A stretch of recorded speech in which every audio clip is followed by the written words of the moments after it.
Selamat datang kembali.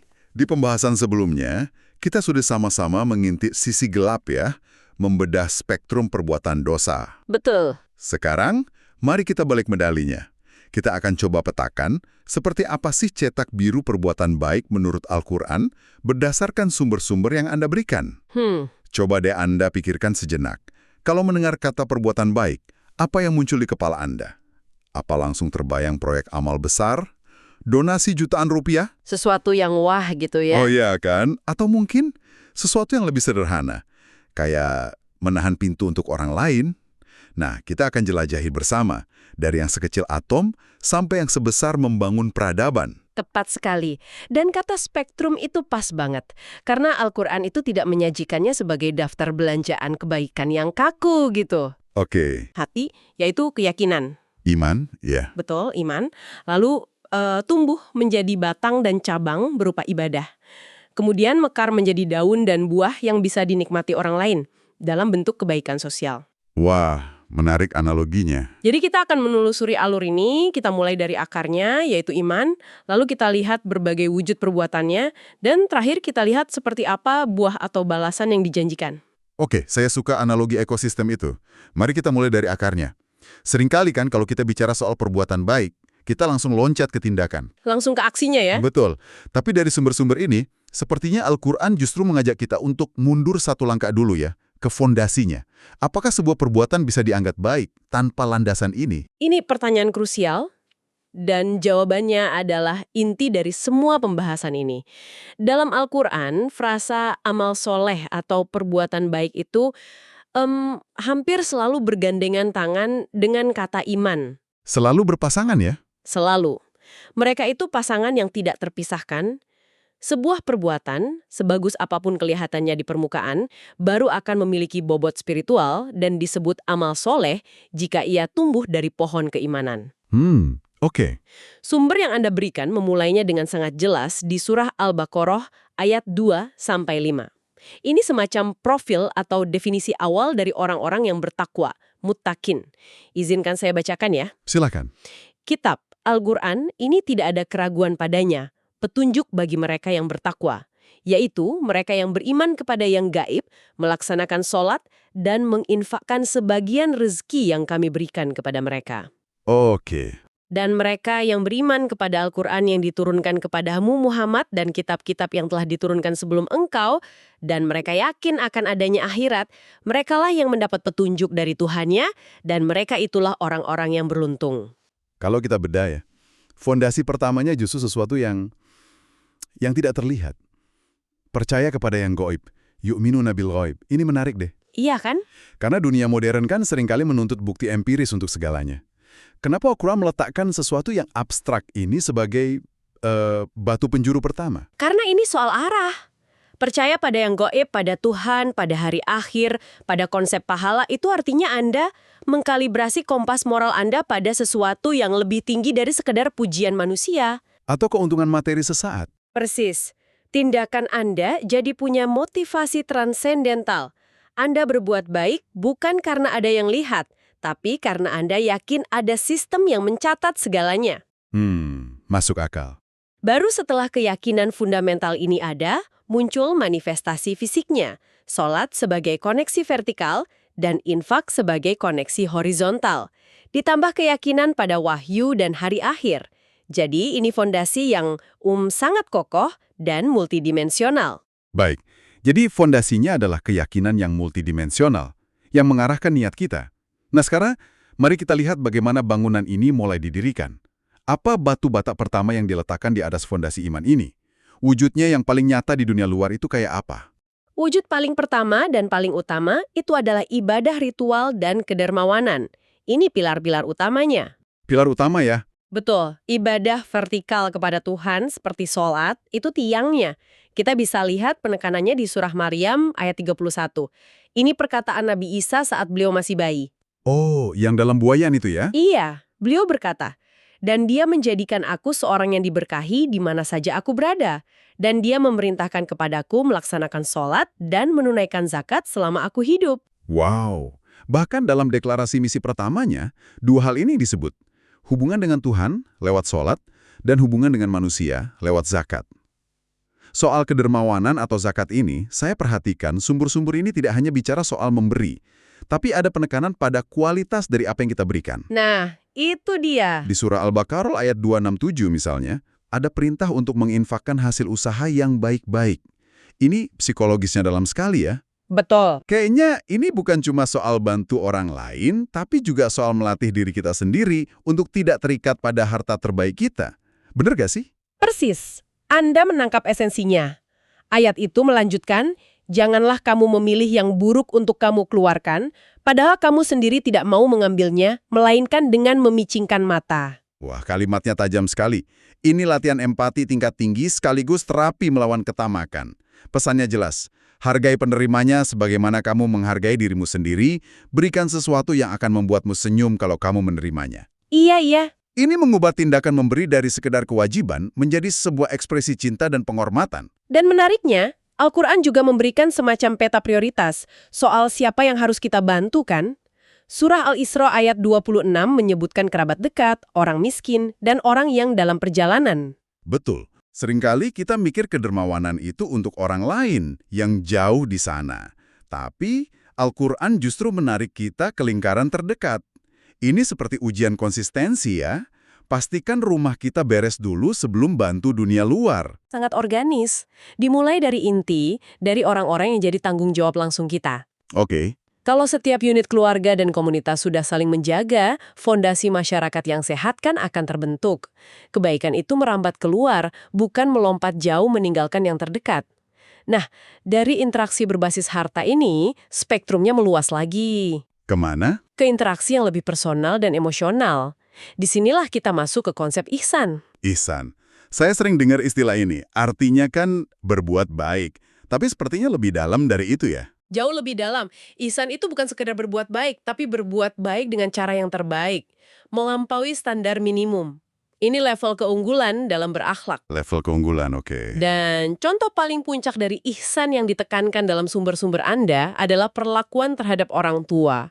Seperti yang digambarkan dengan sangat-sangat detail di surah Al-Isra ayat 23 dan 24. Bagaimana bunyinya? Ayatnya berbunyi, dan Tuhanmu telah memerintahkan agar kamu jangan menyembah selain Dia, dan hendaklah berbuat baik kepada ibu bapak.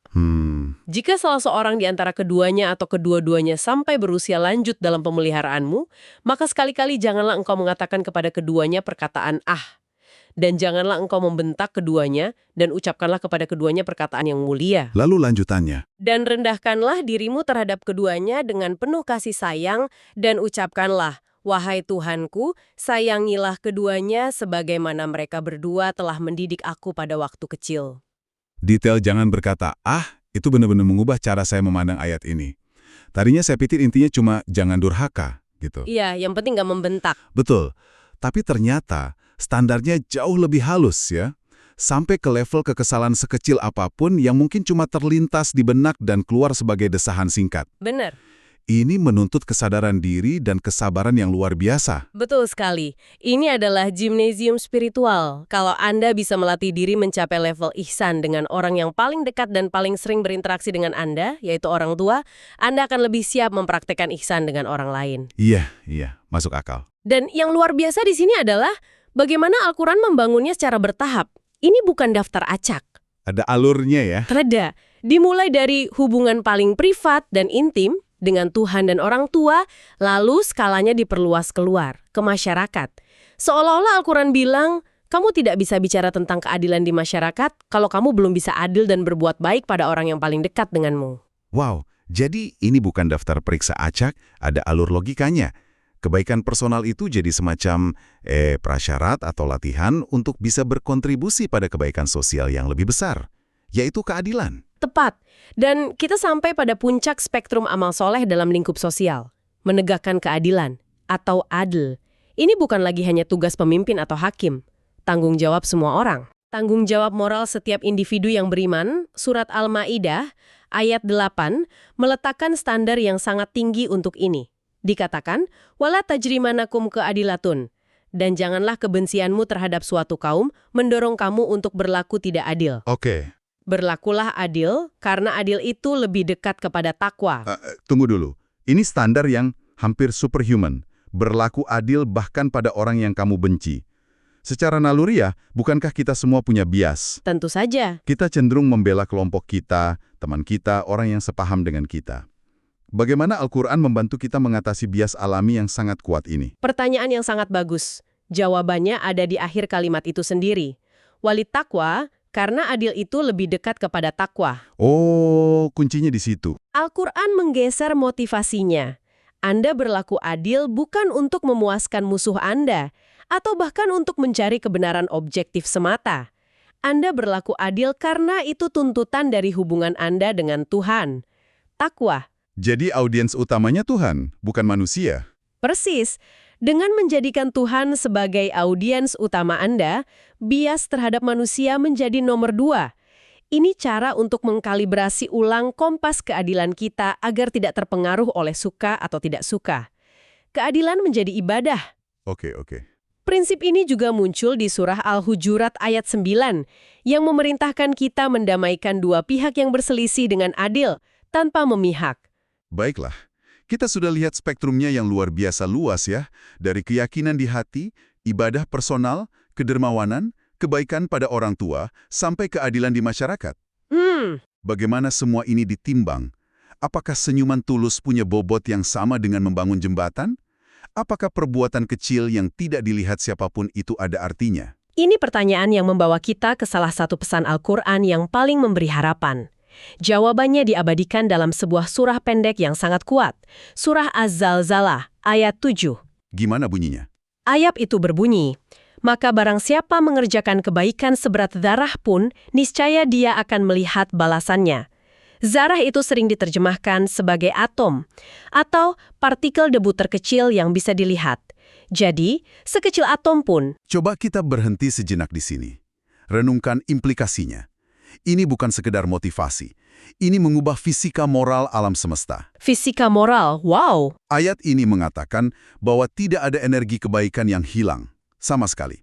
Setiap tindakan kecil, setiap niat baik yang tidak jadi terlaksana, setiap kata penyemangat yang kita anggap sepele. Setiap momen adalah kesempatan. Tidak ada lagi alasan untuk berpikir, ini kan cuma hal kecil, tidak akan mengubah apa-apa. Tepat sekali. Karena ternyata menurut sumber ini, tidak ada kebaikan yang kecil di mata Tuhan. Semuanya punya bobot. Lalu, bagaimana dengan balasan puncaknya? Ganjaran utama bagi mereka yang berhasil mengintegrasikan iman dan seluruh spektrum amal soleh ini. Balasan utamanya tentu saja adalah surga. Tapi Al-Quran tidak hanya menggambarkannya sebagai tempat yang indah. Deskripsinya seringkali terkait dengan penghapusan kesia-siaan. Maksudnya? Di surah Al-Kahfi, ayat 30 ditegaskan dulu, "Sungguh, mereka yang beriman dan mengerjakan kebaikan, kami benar-benar tidak akan menyia-nyiakan pahala orang yang mengerjakan perbuatan yang baik itu." Penegasan dari prinsip dzarrah tadi ya. Betul. Baru setelah itu di ayat 31 digambarkan surga Aden dengan pakaian sutra dan perhiasan emas. Tapi ada satu konsep lagi yang lebih tinggi dari itu. Apa itu? Konsep kelidoan timbal balik. Di surah Al-Bayyinah ayat 7 dan 8, setelah menyebut orang beriman dan beramal soleh sebagai khairul bariyah, Sebaik-baik makhluk. iya, sebaik-baik makhluk, balasannya adalah surga, dan diakhiri dengan kalimat, radhiyallahu anhum wa radu'an. Allah ridho terhadap mereka, dan mereka pun ridho terhadapnya. Wah, Ini adalah puncak dari sebuah hubungan. Bukan lagi sekedar hamba yang menerima upah, tapi seorang kekasih yang bertemu dengan yang maha dicintai dalam keadaan saling ridho. Inilah ganjaran spiritual tertinggi, mencapai harmoni dan kepuasan mutlak bersama Tuhan. kalau begitu, mari kita coba tarik benang merahnya. Perjalanan kita memetakan spektrum kebaikan ini dimulai dari fondasi yang tak terlihat di dalam hati. Iman yang multidimensional. Betul. Iman ini kemudian tumbuh keluar, termanifestasi dalam ibadah ritual, meluas jadi kedermawanan yang tulus dan berkualitas. Diuji dalam interaksi paling intim dengan orang tua, melalui standar ihsan. Hingga mencapai puncaknya dalam kontribusi untuk menegakkan keadilan sosial bagi semua. Sebuah perjalanan dari dalam keluar. Sebuah perjalanan yang holistik. Ini jelas bukan sekedar daftar centang perbuatan yang harus dilakukan. Bukan checklist ya? Bukan. Ini lebih kayak panduan untuk membentuk karakter dan cara hidup yang utuh. di mana setiap aspek kehidupan, spiritual, personal, keluarga, dan sosial, bisa menjadi ladang untuk menanam kebaikan. Dan dari semua ini, pesan yang paling membekas bagi saya adalah gagasan tentang Zaroh dari surah Az-Zalzalah itu, bahwa tidak ada kebaikan yang terlalu kecil untuk dihitung. Benar sekali. Setiap atom kebaikan memiliki nilai dan gema keabadian. Benar sekali. Dan mungkin ini bisa menjadi pemikiran penutup untuk Anda. Mengingat bahwa atom kebaikan itu nyata dan tercatat, coba lihat sekeliling Anda sekarang. Dalam 1 jam ke depan, atom apa yang bisa Anda tebarkan? Mungkin sebuah pesan singkat untuk menanyakan kabar teman, sebuah pujian tulus pada rekan kerja, atau sekadar memberi jalan pada pengendara lain. Hal-hal kecil. Betul. Jika setiap tindakan mikro ini punya gema makro di keabadian, bagaimana hal itu mengubah pilihan-pilihan kecil Anda mulai dari detik